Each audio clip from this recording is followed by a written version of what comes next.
Wing Chun vs. Chole Foot, Muay Thai vs. Kickboxing, Wrestling vs. Jiu-Jitsu.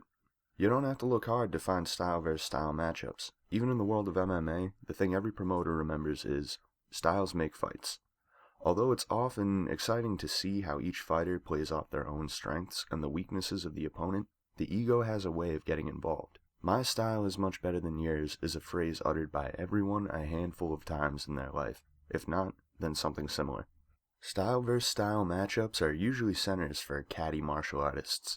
I can't lie and say that I don't troll every now and again. The ego has a way of connecting things that can cause one to lose themselves. My theory is as follows.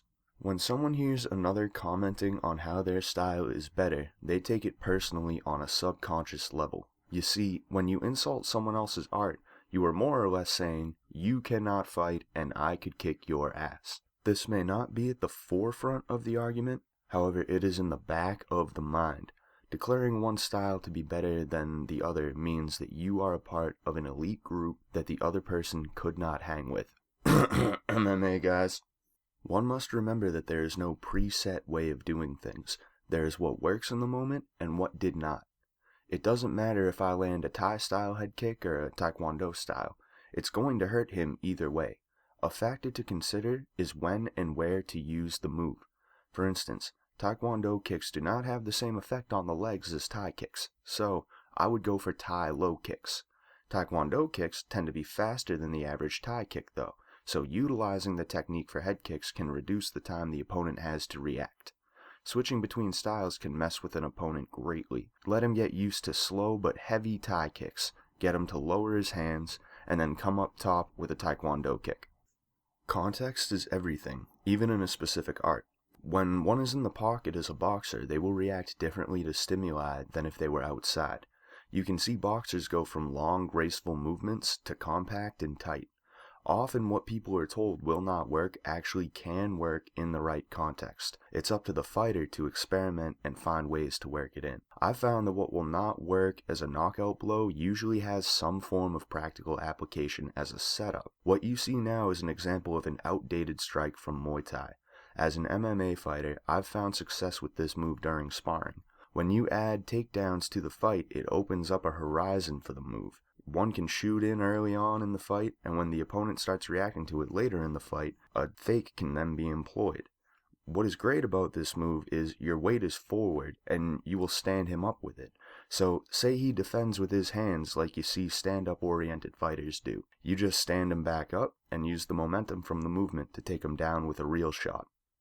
Context and conceptual attack and defense are the reason why such unorthodox movement work in fighting systems designed for the street.